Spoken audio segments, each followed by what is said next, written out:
banyak terima kasih kepada masyarakat yang mengenal bapak saya. Saya nggak tahu apa-apa, soalnya saya masih kecil.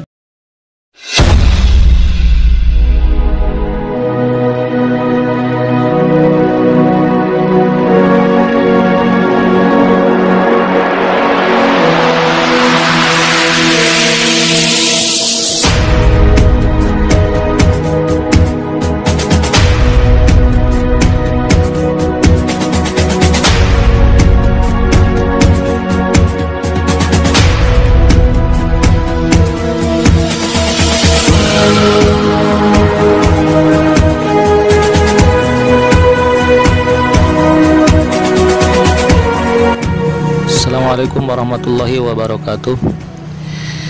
Selamat berjumpa lagi dengan Balai Hideng Channel di sore hari ini. Semoga kalian semua selalu ada dalam keberkahan, keselamatan, dan tak lupa selalu ada dalam lindungan Allah Subhanahu wa Ta'ala.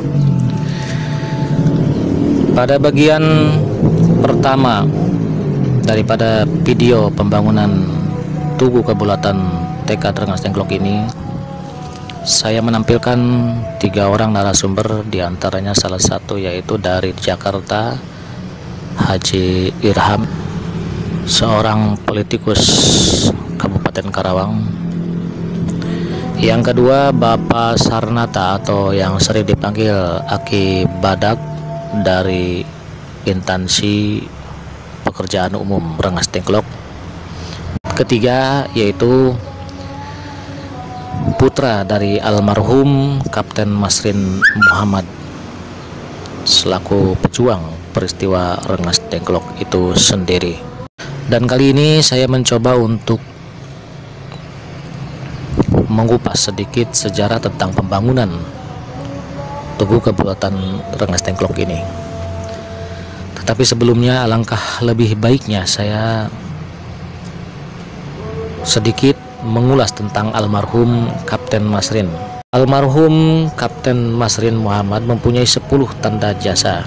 Dari ke-10 tanda jasa itu antara lain ditandatangani Presiden Panglima Tertinggi Angkatan Perang Republik Indonesia Insinyur Soekarno.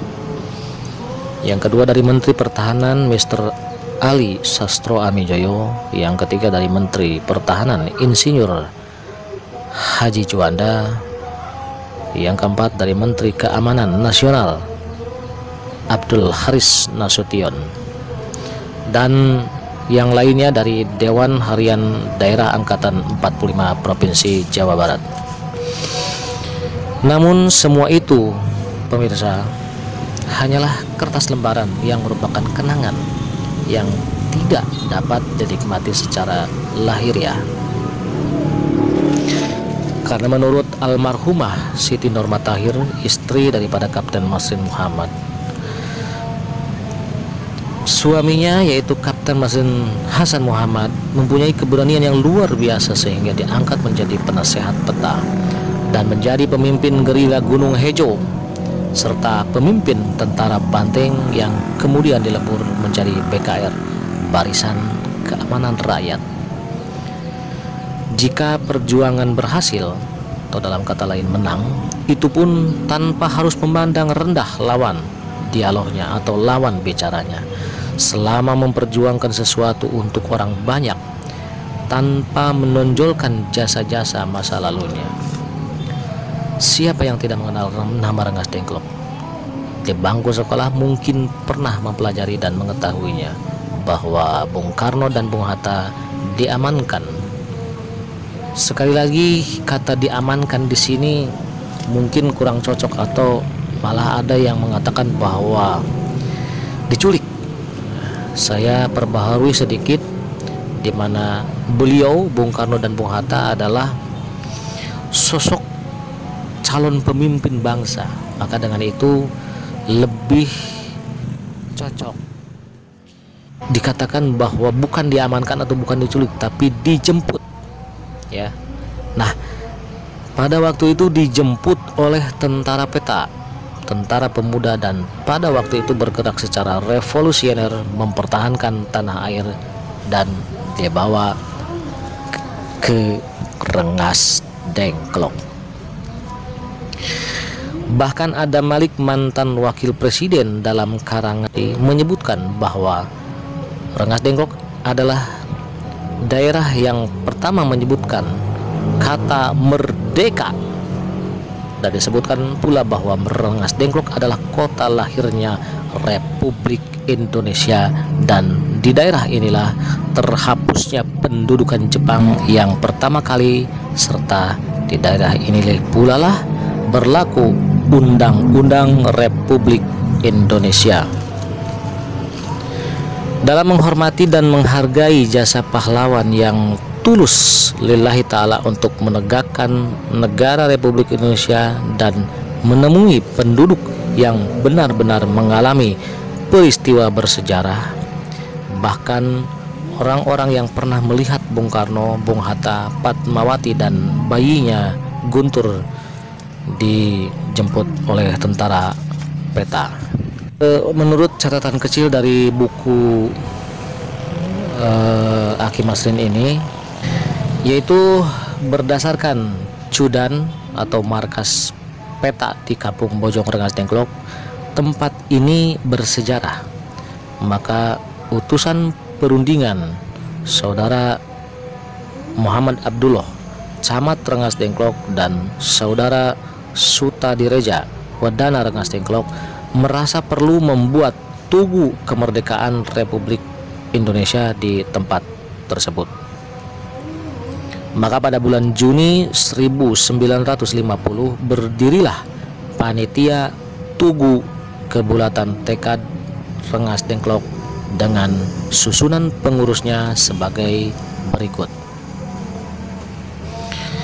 pelindung Saudara Sutadireja, yaitu Wadana Rengas Dengklok. Ketua Saudara Muhammad Rantam, Mantri Jalan, Kepala PU Rengas Dengklok. Wakil Ketua Saudara Muhammad Abdullah, Camat Rengas Dengklok. Penulis 1 Saudara Edi Tong Bunseng, pedagang Rengas Dengklok. Penulis 2 Saudara S Ganda Sasmita, guru SR Rengas Dengklok. Bendahara Saudara Sio Kim Hin, pedagang Rengas Dengklok, dan dibantu oleh pembantu-pembantu, yaitu pembantu 1 Saudara Bintari, Camat Batu Jaya. 2 Saudara Jamhur, Camat Pedes. 3 Saudara Wiratma, Camat Rawamerta. 4 Saudara Muhammad Itob, Mantri Pengairan Rengas Dengklok. 5 Saudara Muhammad Syafi'i, pedagang Rengas Dengklok. Dan yang keenam, semua kepala desa seluruh daerah kewedanaan Rengas Dengklok.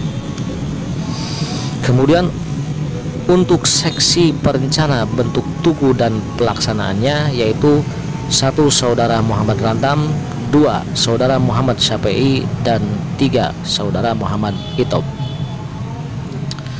Untuk kemudian tugu mulai dikerjakan bulan Juli 1950 dan selesai tanggal 17 Agustus 1950 dan diresmikan. Biaya terdapat dari sumbangan rakyat seluruh kewedanaan Rengas Dengklok dan sumbangan dari PU Kabupaten Karawang, dan biaya seluruhnya menghabiskan Rp17.500.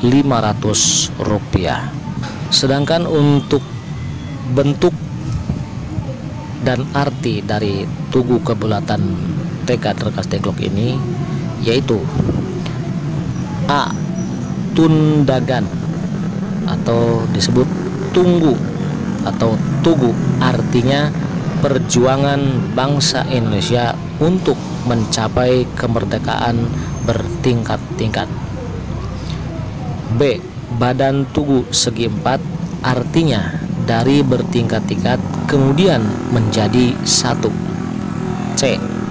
Bulatan tugu, artinya di tempat ini timbul kebulatan tekad untuk proklamasi negara Republik Indonesia.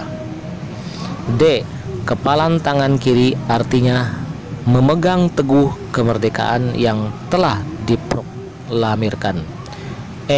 Rantai dan tiang-tiang artinya melambangkan satu ikatan yang kokoh serta kuat dari rakyat negara Republik Indonesia dengan dasar Pancasila. Rengas Dengklok, 9 Oktober 1961. Atas nama bekas panitia pembangunan Tugu Kebulatan Tekad Rengas Dengklok, Ketua Muhammad Rantam. Nah, seperti inilah yang bisa saya sampaikan. Lebih kurangnya saya mohon maaf, karena saya tidak bisa melebih-lebihkan apalagi mengurang-urangkan. Ini murni dari pengetahuan yang dicurahkan melalui buku catatan kecil tentang sejarah berdirinya Tugu Rengas Dengklok serta biografi Aki Masrin.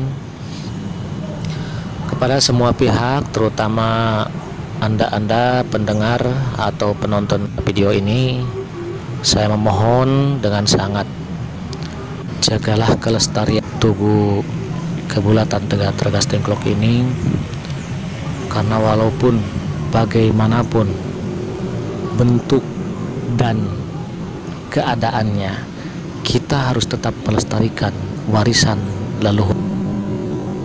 Saya mohon pamit, lebih kurangnya saya mohon maaf. Saya menyadari betul saya tidak bisa melebihi dan apalagi mengurangi sejarah berdirinya Tugu Kebulatan Tekad Rengas Dengklok ini.